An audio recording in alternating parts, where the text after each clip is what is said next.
marcher dans tes voies, Seigneur, sauve-moi.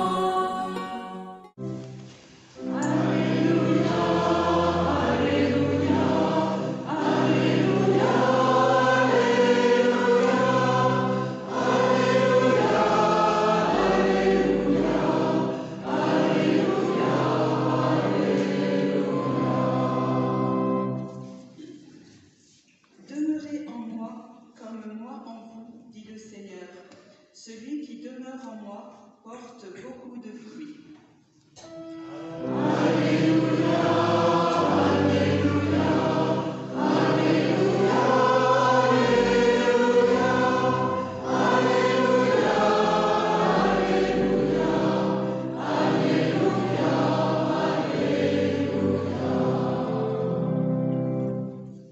Le Seigneur soit avec vous. Et avec ton esprit, Évangile de Jésus-Christ selon Saint Jean.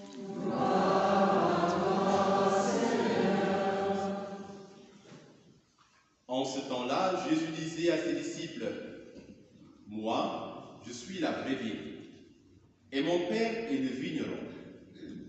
Tout sarment qui est en moi, mais qui ne porte pas de fruit, mon Père l'enlève. Tout sarment qui porte du fruit, il le purifie en le taillant pour qu'il en porte davantage. Mais vous, déjà vous voici purifiés grâce à la parole que je vous ai dite. Demeurez en moi, comme moi en vous. De même que le sarment ne peut pas porter de fruit par lui-même, s'il ne demeure pas sur la vigne, de même vous non plus, si vous ne demeurez pas en moi. Moi, je suis la vigne, et vous, les sarments. Celui qui demeure en moi et en qui je demeure, celui-là porte beaucoup de fruits, car en dehors de moi, vous ne pouvez rien faire. Si quelqu'un ne demeure pas en moi, il est comme le sarment jeté dehors, et il se dessèche. Les sarments secs, on les ramasse, on les jette au feu, et ils brûlent. Si vous demeurez en moi, et que mes paroles demeurent en vous, demandez tout ce que vous voulez, et cela se réalisera pour vous. Ce qui fait la gloire de mon Père, c'est que vous portiez beaucoup de fruits, et que vous soyez pour moi des disciples. Acclamons la parole de Dieu.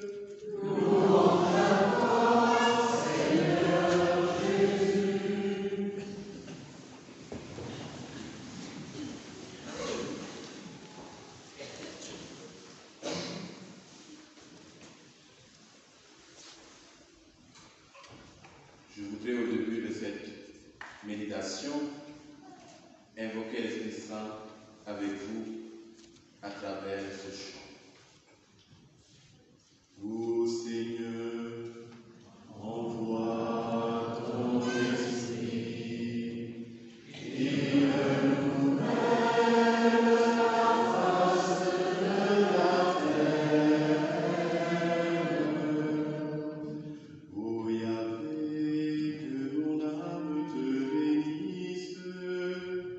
Seigneur, tu es si grand, vêtu de splendeur, magnifique.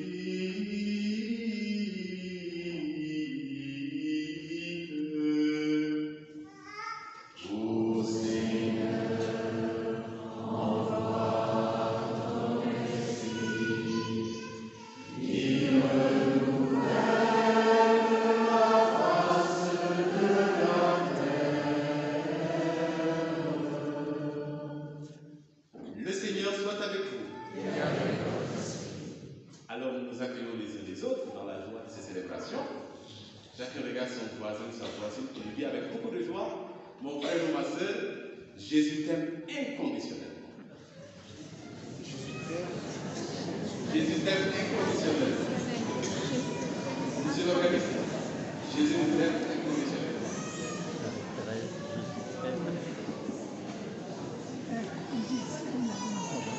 Inconditionnel.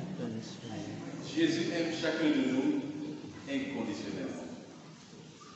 frères et sœurs en Christ, dans l'évangile que nous venons d'écouter, un évangile en général profondément théologique, qui porte un regard perçant, un regard profond, un regard d'aigle sur la personne et la mission de Jésus, il est un mot qui revient plusieurs fois et mérite notre attention aujourd'hui.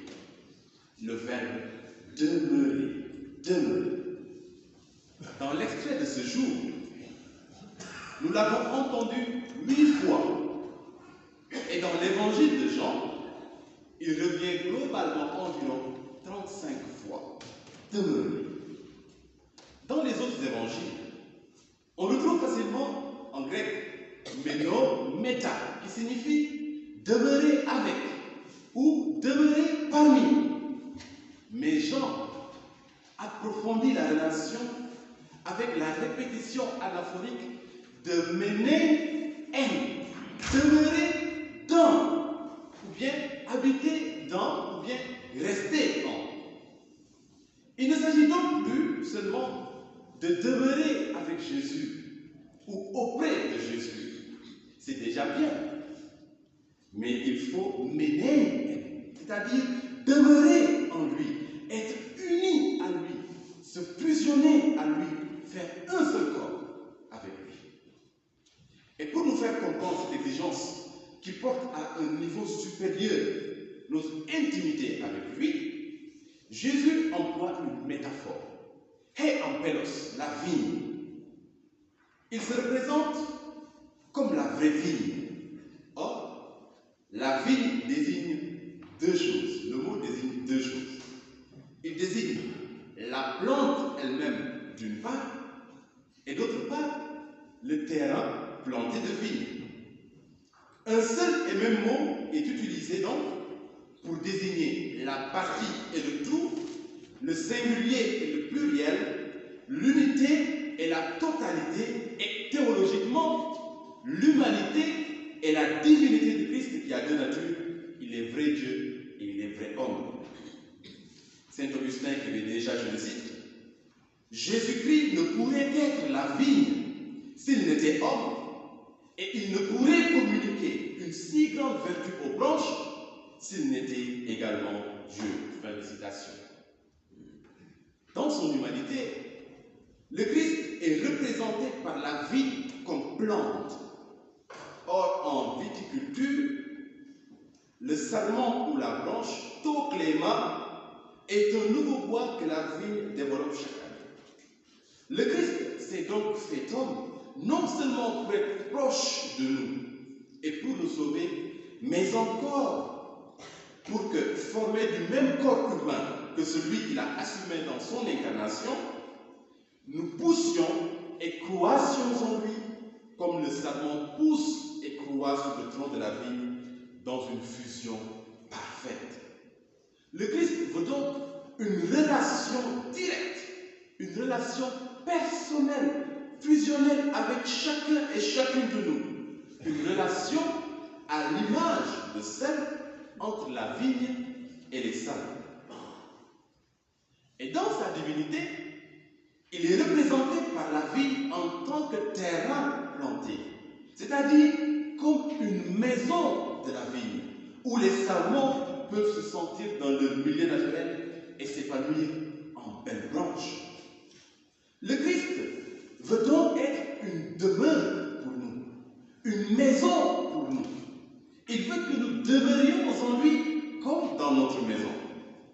Alors, demeurer en Jésus signifie se reposer en Jésus, être à l'aise en Jésus, être au chaud en Jésus, s'abriter en Jésus, grandir en Jésus.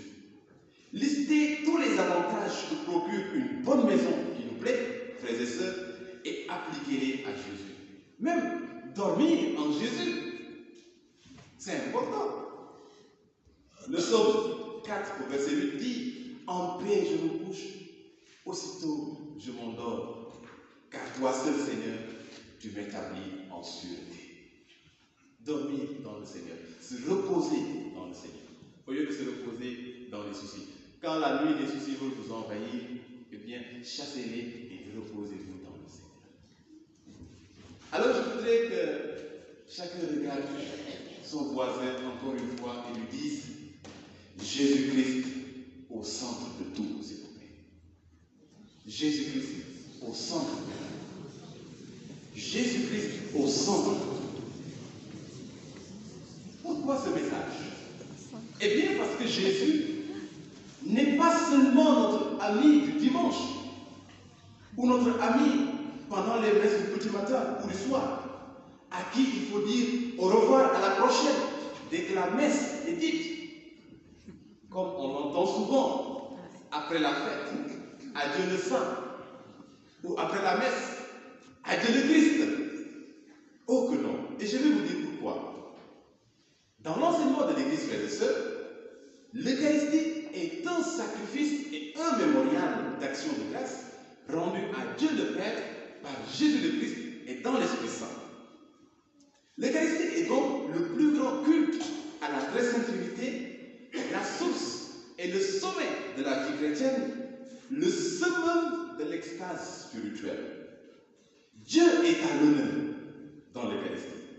Mais en même temps, quand nous venons à la messe, nous venons honorer Dieu, mais lui aussi veut nous honorer car nous sommes dans sa maison. Nous sommes ses hôtes. Il est notre amphitryon et le meilleur qui soit. Nous le chantons, n'est-ce pas? Et nous pouvons le reprendre ensemble. Dieu nous accueille en sa maison. Dieu nous invite à son destin.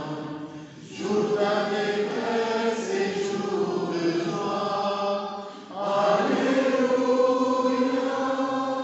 C'est ça, tous les dimanches, Dieu nous accueille dans sa maison. Et même si à l'extérieur, nous sommes rejetés par la famille, par les amis, par les compagnons et tout, nous sommes sûrs que le dimanche, nous avons quelqu'un qui va nous accueillir dans sa maison. Quelle que soit notre vie, quelle que soit notre existence, notre histoire, il va nous accueillir et il nous aime et il va bien prendre soin de nous. Or, notre amphitryon se presse à chaque Eucharistie de nous servir des mets divins. Il nous donne sa parole, il nous donne son corps, son sang. Il nous communique son esprit et ses grâces. Il met le paquet. La célébration de Pâques, c'est ça.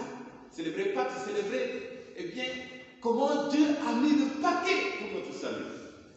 Dieu met le paquet pour nous. Mais quand nous sortons de la messe, c'est maintenant à notre tour de l'accueillir chez nous, de l'accueillir dans notre vie entière, de l'accueillir dans nos cœurs pour qu'il soit au centre de notre vie, pour qu'il ne soit plus nécessaire que la vigne l'ait au sarment, et pour que par lui, nous réussissions toutes nos entreprises, car il nous le dit, Coris et nous, ou dynastie, Koye, ou séparés de moi, vous ne pouvez rien faire.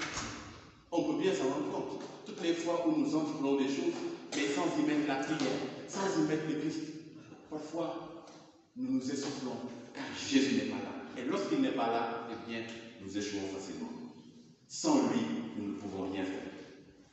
Alors, pour garder ce lien avec lui, accrochons-nous, frères et sœurs, à sa parole.